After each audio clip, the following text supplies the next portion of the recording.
Hello, my nerds, and welcome for a very special start of a two-parter that secretly became a three-parter. This is where we get chatting with Dr. Jenny, who is a medical doctor. I did a PhD, so I'm a PhD doctor, and we double doctor this biz and we explore how medicine should be used when it comes to fantasy, all the different ways that, fantasy has been getting it wrong in the past about injuries to the body, etc. So I'm not going to yammer on. Here's the video.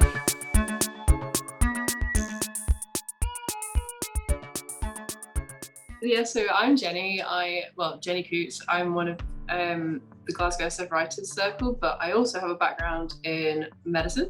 So I've been working as a doctor for almost 4.5 years now. I've worked across a variety of specialties. It's one of the things that doctors in training in this country actually do, is we rotate around lots of different specialties. So it's been really useful for me writing from a perspective of lots of different experiences. In addition, I've also used to be a first aid instructor with First Aid Africa. So they're an organisation that teach emergency survival first aid in rural areas that maybe don't have access to healthcare.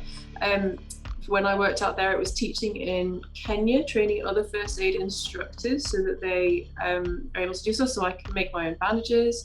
I can create a splint for a leg if I need to in a pinch. So I do have some of that experience as well. So so that's my experience level that I'm bringing to this conversation today. It's definitely a lot of fun, and I would strongly encourage anyone, if using my moment here, to learn some first aid. It's how you save a life. So.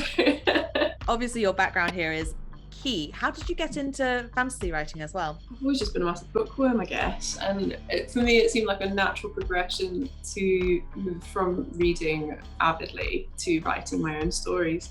I think I was always daydreaming about them in my head even before I was writing them. So it's an outlet from medicine, and it's also, I've always been driven to tell stories based around characters and different experiences, and certainly medicine gives you a broader perspective on different walks of life. It's really rare because we don't see that many medical doctors writing fantasy. So you're coming out books with a whole other perspective, which is really exciting. So would you say that the insight that you're gaining from your patients, from talking to people of all these different backgrounds, that this is like feeding into the characters that you create in your book? I think so. I think it helps me to create more well-rounded characters, and definitely working with patients, it means that you can learn to see people who, you might get a bit dehumanized in the media. For example, you've got all these reality TV shows like Benefit Street and all this kind of stuff that were really quite dehumanizing for people who are really struggling with money. Unless you understand them as full people and people who are worthy of respect, you're not going to be able to write a good character about anyone who's unlike you. So I think it gives you a really good grounding for how to write different types of people with respect and make them very well-rounded characters versus these really one-dimensional caricatures that you see sometimes in fiction. So I love it. I love that you're saying that it humanizes your writing, because I know this is a critique that lots of people get, is about characters feeling a bit one-dimensional. And I'm not saying that everyone should go and do a medical degree in order to find ways of making their characters more fleshed out. Instead, listening to the advice that you're going to give today will definitely be of help. So let's get drilling in fantasy books, because you and I were on a panel together at FantasyCon, and we went a little bit off on a tangent on this subject. We had the best time. We did. So unfortunately it wasn't recorded, so we're going to have to try and recreate a bit of the magic here today by talking about some of the big mistakes that we see that come up in fantasy books all the times. So go on then, hit me with your big ones. What are the pet peeves that you find when it comes to healing in fantasy? Well, I said it at FantasyCon, I'll say it again. Head injuries, my God, it's so annoying. Especially ones where you get knocked out for any period of time. I just don't do that. Find a better way of getting your character to just be out of the game for a few minutes. There are other ways, but knocking them out is not the good one. If someone did want to knock their character out, what are we talking in terms of long-term implications of a head injury? So head injuries are really serious. If you've done yourself enough of an injury to be knocked out for more than 30 seconds, you're talking about we're talking about a brain injury of some kind. So one end of the scale, you've got concussions, that kind of side of things, and they're still serious. We think of them as mild, but they're not. oh, we've only got a mild concussion. Well, that's not mild. And at the other end of the scale, you've got, you know, bleeds into your brain that can end your life, like, or cause permanent disability. And, you know, you really are running into that, you know, have we got a brain bleed as soon as you're unconscious for more than 30 seconds? So it's kind of crazy to me that that's such a common trope in fiction. And even if you've got a recovery where they wake up, they're not going to be 100% back to themselves instantly either. You know, you've got these characters who are knocked out for what, 4 or 5 hours on the floor of a warehouse because someone jumped them from behind or something. They get cold, they're not protected in any way, and then they wake up and they just get on the move and start, you know, badass doing stuff again. And it's absolutely crazy, because really, when you wake up from a head injury, you're not going to be on the ball. You may not remember what happened. You know, you'd be lucky if you suffered no neurological permanent damage, but you'd still be feeling confused, out of it, like maybe vomiting, that kind of stuff. And even then, I would strongly encourage to seek medical advice if anything like that ever happens, because we know that risk of a brain bleed is really high after that. You know, and having, like, from my perspective, I actually had an injury to my head when I was 14. I got hit over the head with a cricket ball by mistake, and which was a bit of an unfortunate incident. Anyway, I was only out for like a few seconds, you know, really just a few seconds, and yet for about 3 days, I can't remember anything that happened over those 3 days following getting that head injury. I know, crazy. And I was only out for a few seconds, and then I couldn't read music for about 2 months. And, you know, I played the flute, so that was quite a big deal for me. So that's such an interesting thing to have lost, the ability to read music. It's so random. It was very strange, because I could still read. I just couldn't read music. It was just dots on a page to me for a while, and no matter what I did and how I stared at it, I couldn't make it make sense. So, you know, and that was a concussion, which is considered to be the mild end. But, like, you know, for me, it didn't feel mild. And I, you know, I was barely functional for those 3 days after the incident. Like, you know, my friends were like, it was like talking to a brick wall. So yeah, it's you know, a concussion is never mild. Never mild. But that's a really also, I mean, say for example, you were the main character of your story, and this was in the build up to, I don't know, some concert you were about to give, and you lost the ability to read music. That's a fantastic example of, if you're going to give your character an injury, then use the consequences of that injury as conflict for your story, because that's a way of actually making it feel a lot more realistic. So don't just use a head injury to knock someone out, weave the head injury into the story. Yeah, I think so too. Like, it can be part of your story, and there's no reason that you shouldn't use them, but you should use them sensibly without just having a convenient plot device. You know, there are other ways to have a character temporarily knocked out. It's not impossible. If it's sci-fi, I don't know, a stun gun, like, they don't, like, you know, you can play things, you're a writer, like, think of it, but like, or you know, in you know, potentially someone getting drugged, for example. It's an easy out, and you could explain that they might feel a bit drowsy for a couple of hours afterwards, but they'll be able to get on the go. It's different, I guess. So you're not talking about, you know, you can knock them out for longer with less permanent consequences. It's not something I would consider safe in modern medicine, but it's certainly an easy, I'll give you a pass for that, and I probably wouldn't give you a pass for the head injuries. So, all right, head injuries, big one to watch out for. Also, what I see a lot of stomach wounds, when actually I don't think people seem to realize just how dangerous those kind of injuries are. You know, like liver, you're bleeding, you're gone. Kidneys, you're probably gone. You know, any other kind of injuries across the body that you'd say, watch out for these when you're using them in your stories? I definitely agree. The stomach is a really dangerous area. It hasn't got any bones, apart from the spine and the pelvis and the ribs that come over the top. So you've got this kind of large area where it's not got a bony layer to protect it. So really, if you've got any kind of force and a penetrating injury, such as a knife or a stab wound or whatever, it's gonna potentially damage some of these internal tissues, and really that is life-threatening no matter what. Like, it's pretty. There's a scene in Crimson Peak that I think of where it's there's the doctor character and the other character is going to stab him, and it's going to be a ruse, and he says, "Tell me where to stab so it's safe." And I'm like, nowhere is safe. Like, it's just It annoys me that. Yeah, I can't think of any place in the stomach where I would be like, yeah, stab me there, it's fine. I would just be like, well, you crazy. So, so you've got your guts and you see we call them this large intestine and the small intestine, which are linked to the rectum down below, and at the top end you've got kind of stomach, that kind of area.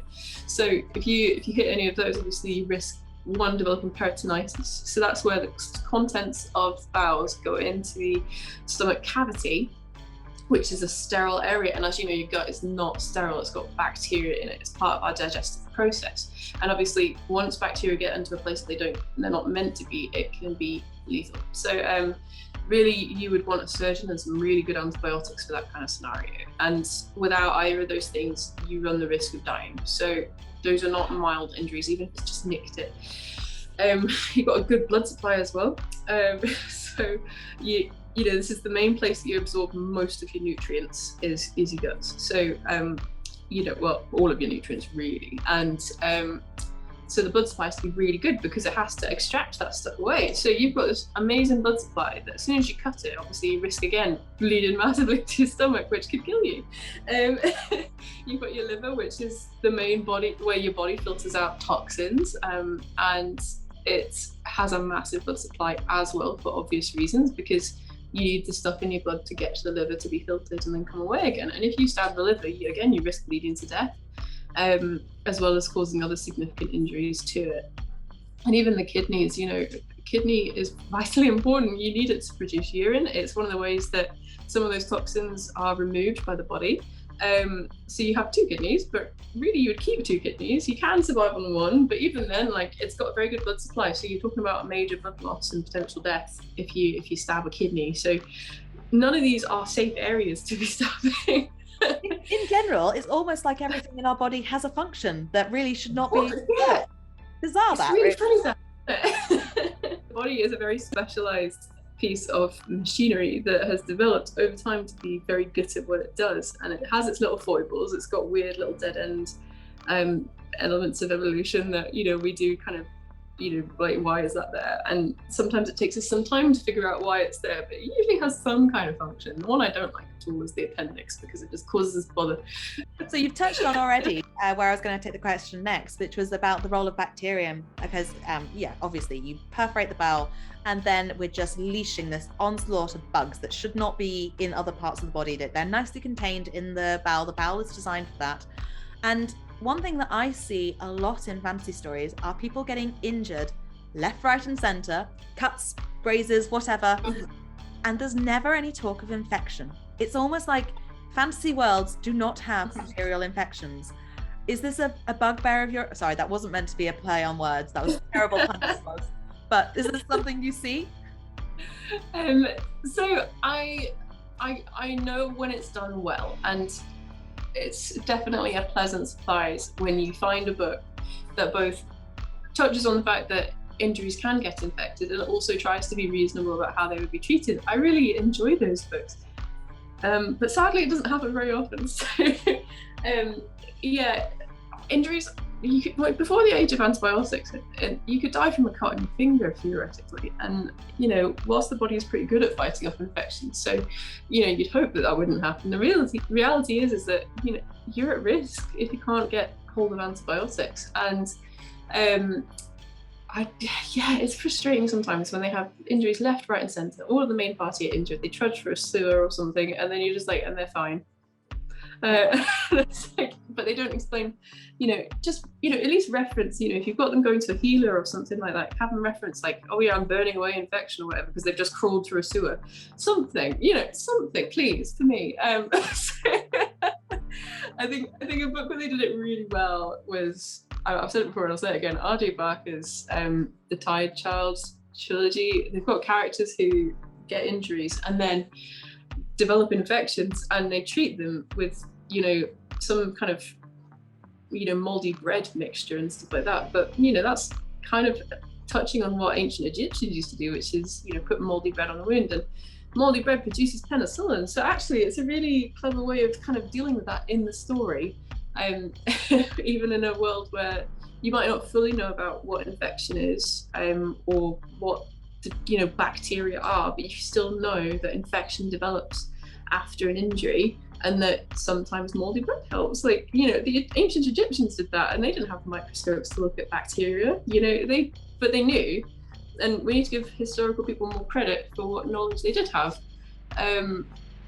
So definitely, I think it has been done well in a few cases, and I would love to see more books doing it well, because it's such a fun thing, and it can add plot device as well. It can be, if you want your characters to be out of action and your main villain to be escaping and getting further away for a bit, and tension is rising, give them a fever, make it stressful, like, make it a life-threatening infection. It adds realism, and it adds this level of angst to the plot as well, because you're not going to recover from that instantly, and a character's frustration at not being able to run immediately after a character despite suffering a major injury, I think that would be really interesting. Especially when you got talking about the moldy bread, for some reason my mind jumped to what the world building implications of this could be. Are there religions that are now going to start sprouting up in fantasy books about worshipping the bread? They don't know why they're worshipping it. Bread is life, bread is healing. It would be really fun, wouldn't it? That sounds like a lot of fun, because if you think about it, bread is really important for lots of aspects of life. Like, a lot of cultures, one of the things that makes them, one of the things that would make them really successful as a culture is having a steady food source, and one of the biggest ways they did that was developing kind of wheat and cereals that they could grow in abundance. And so actually, like, having a world built around bread probably would be quite realistic. I think it would be quite fun. So, yeah, you could do so many things with that kind of concept. So, I would encourage you not to shy away from these concepts just because they are slightly more, they're not specialist, but they are a bit more, you require a little bit of reading into that area before you know what you're doing. But I would encourage you to still think about them, because actually it gives you so many options for world building, for plot devices, for stories. Like, I think injuries are so interesting. I mean, obviously I'm a doctor, but like, but I would encourage you to find them interesting as well and play with them a bit.